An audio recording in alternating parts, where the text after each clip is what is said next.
Hey y'all, welcome to my shop. We're going to make a great project today. We're going to make a pillar style candlestick. That's the one for the oversized candles. I've already got one turned. Before you go to making a candlestick, what I'd suggest is you look on Pinterest.com or do Google Images and do a search and find some examples. Maybe sketch it out. Then it's not a bad idea if you turn a miniature or smaller size prototype to get a feel for whether you like the shape or size, like I did with this piece of green maple. And yeah, it cracks, it doesn't matter, it's going to be designer firewood. The wood we're going to use today, the one that I've already turned this from, is ash. This is from a piece of wood I picked up on the side of the road a couple of years ago. One Sunday. I'll show you a picture of that, I think. And I've already roughed the thing around. It's got a lot of great figure in it, so I think this is going to be real nice. And we're going to dye these. So size-wise, this is about 4 inches in diameter. It's about 8 1/4 inches long, and I put it between centers, roughed it, put a tenon on it, and first thing we're going to do is put it in a chuck in order that we can hollow out the first 1/4 inch. So let's get started. Okay, first thing we're going to do is chuck this, find the key chuck and chuck this up. I put a very small tenon on here that fits my Nova Titan chuck. Not the best fit in the world because it's a little oversized, but still it's a temporary hole. We're going to clean up the bottom and make that go away as part of the base, and we're just going to go down 1/4 inch. So the first thing I'm going to do is measure the inside here, because this is what we're going to hollow and fit that pillar candle, and we're going to go down about 1/4 inch.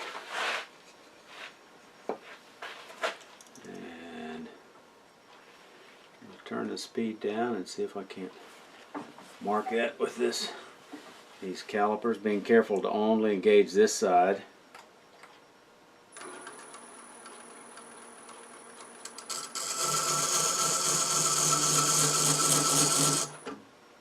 And that's pretty close. Okay, we're going to move the tailstock down, line this up about where we cut on center, and we're going to turn slow. Now, let me mention, the squares on this were cut on a bandsaw to cut the top and the bottom very square, and that's real important, so the base is not going to get any additional work. It's going to be flat. And I'm going to get the speed up to about 1200 or so. We're going to come in the center, go very lightly. Better fasten the banjo down. Very lightly. This is extended out quite a ways, so I want to take light cuts.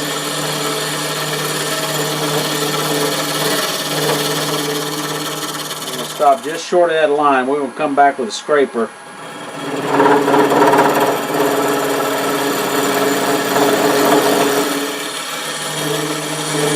See if I can't ride that bevel a little bit here.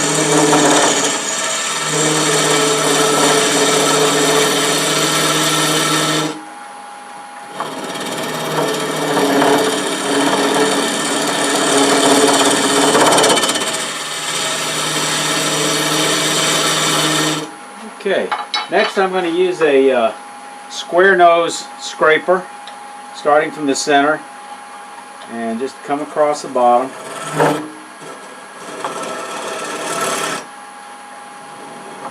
I want to make sure the center is a little bit lower.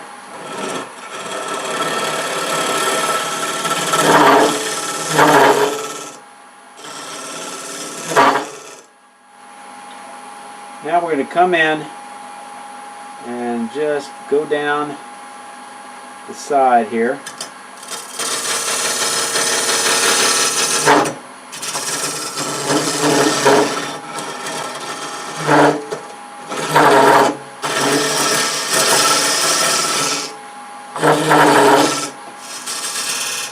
Okay, now make sure I got sized right. I can go back and check the calipers, but it'd make more sense to actually use the candle. So I'm going to grab the candle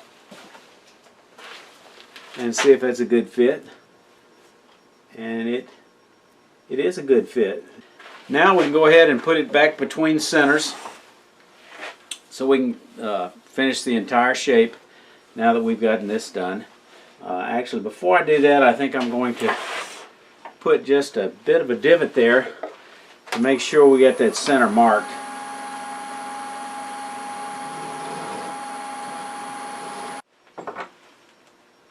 And I'm going to use a large step center. First thing I'm going to do is I'm going to clean out my Morse taper here with this 20 gauge bronze bore brush. And then we're going to use this large step center.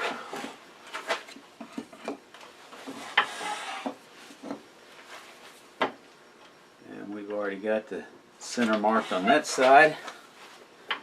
The grain on this is just, it's got a lot of character. It's got some spalting in it, so I think when we go to dyeing it, this will really look good. I'm excited about this. The only challenge is making them match pretty close, but they're not going to be right next to each other. It's going to go on my wife's on our dining room table. It's a commission for my wife. Okay, now I have a bit of a storyboard. It was kind of a sketch of the design, and then I just marked the critical points on here, so we're going to lay those out.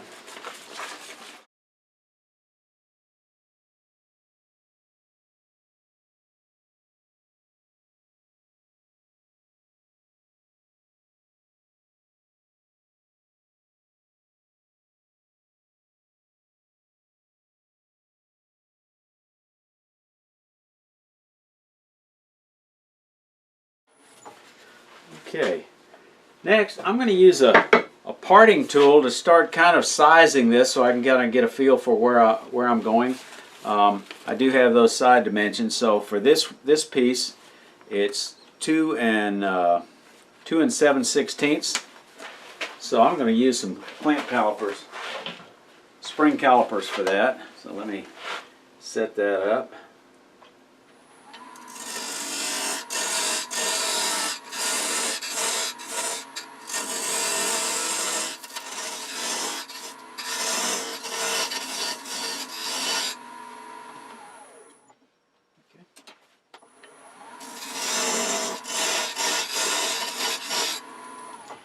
I don't like to do this when it's going, because it'll have a tendency to grab these. Sometimes it actually works better if you can turn it and pull it away.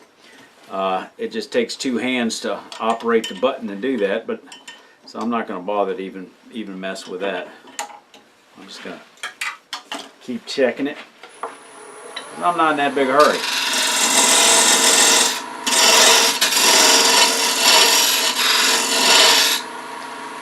Okay, then we're going to have each side of the ring. In this case, I think I'm going to go to a little bit wider beading and parting tool.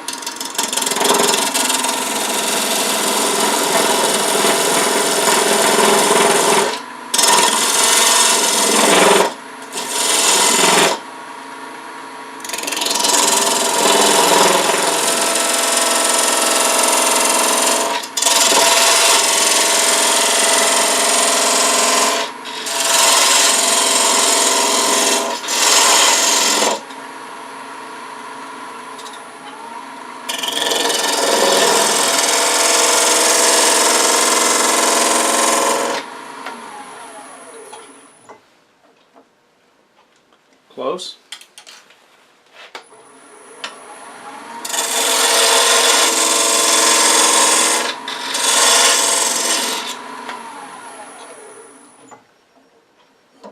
Okay, got that one on the money. And this one is a bit smaller than that. This is 3 1/8, so I'm going to come down a little bit lower than this.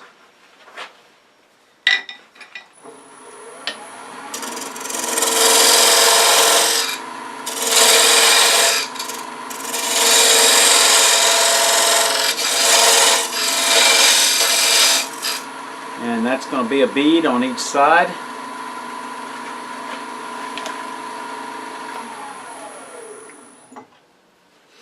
Now this is going to have some voids I'm going to have to be careful with. So we're going to start shaping on this end first. And this one is 3 3/4. 3 3/4, so we're going to go ahead and get that set. If you had lots of sets of calipers, you wouldn't need to do this. This is only going to go down just a little bit, so I'm just going to trim that off. I'm going to use a 1/2 inch spindle gouge for most of this, and I think now we can probably get a little closer image. Let's see what we can do here. I'm going to waste some wood here.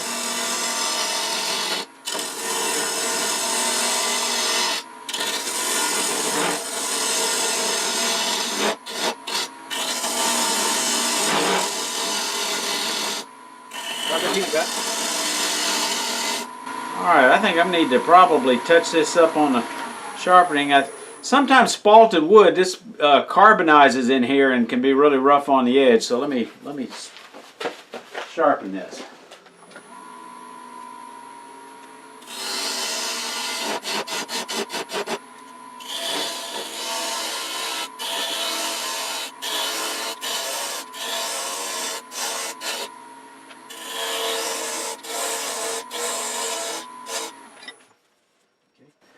Alright, this is the ring. This one we're taking down to 3 1/8, which we've done. Bring this down a little further. We'll do final shaping. Okay. Now, some of this work, I'm going to make some V cuts because that looks to me like the easiest way to do this. So I'm going to use this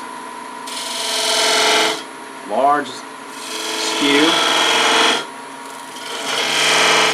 Y'all remember that movie Crocodile Dundee where the guy pulls and says, "Hey, I got a knife"?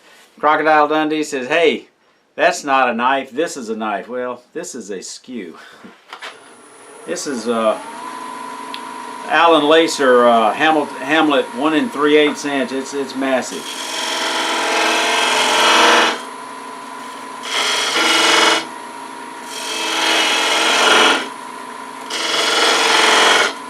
That'll just kind of give me something to shoot for there.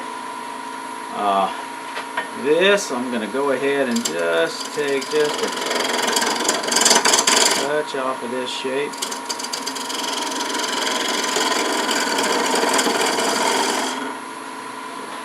Alright, let's see where we are. This is going to be 3 3/4. Almost there. Just a touch.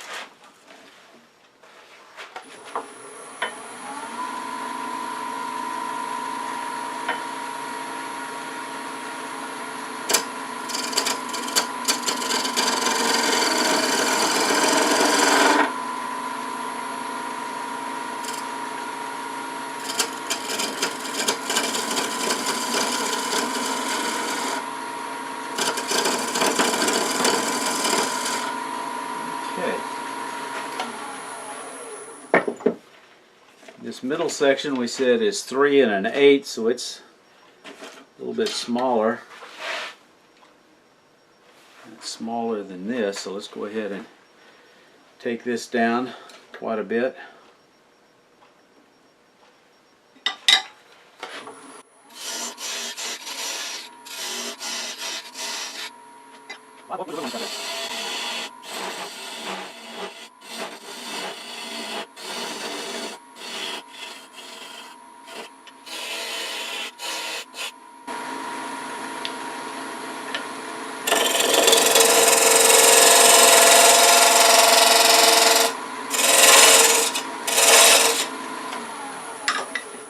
Okay, looking good.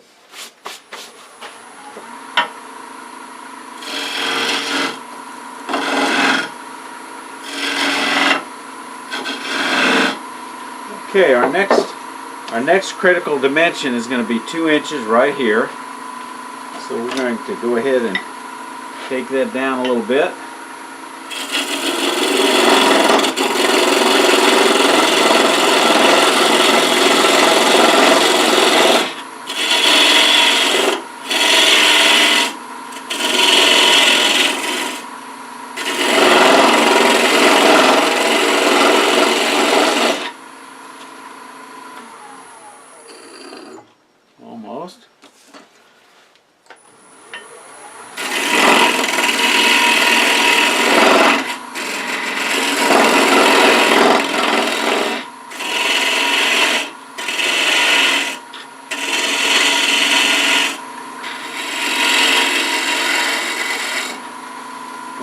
going to be close to 2 inches.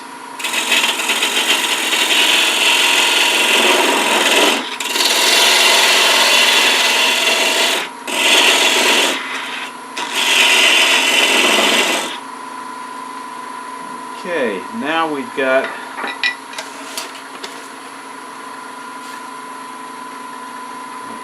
just spot check. That's our biggest area. So now we're going to start shaping from here back. Lay this over on its side, line the bevel. Start bringing it on down.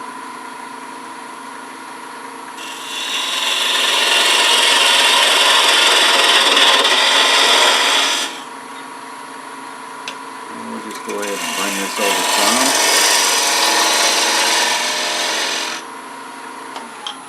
Now let's see how wide this is. This is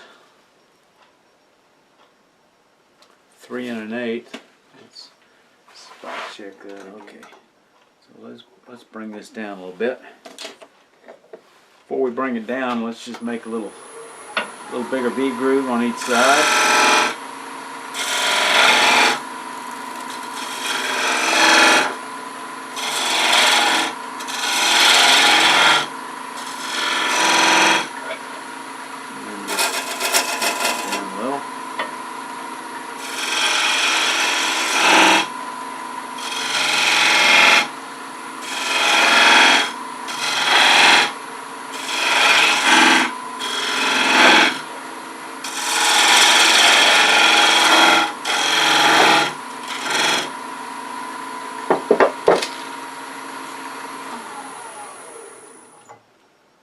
A little more to go. Let's just go ahead and push it down a little bit here.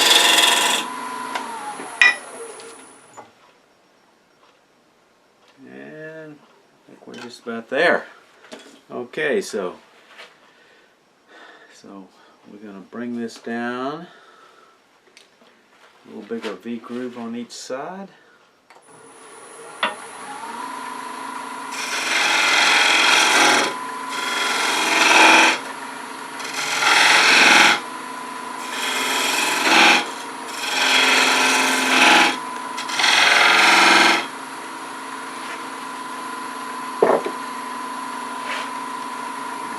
Begin to roll this over. Now when you come over like this, you got to be real careful with that shoulder. I'm going to finish that up with a detail gouge so I can get in that a little further. And then we're going to come over here and start joining this.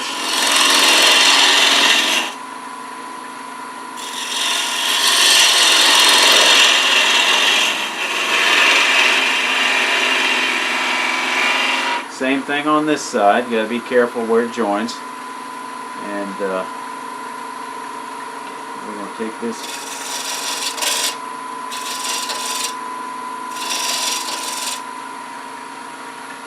chamfer this end here.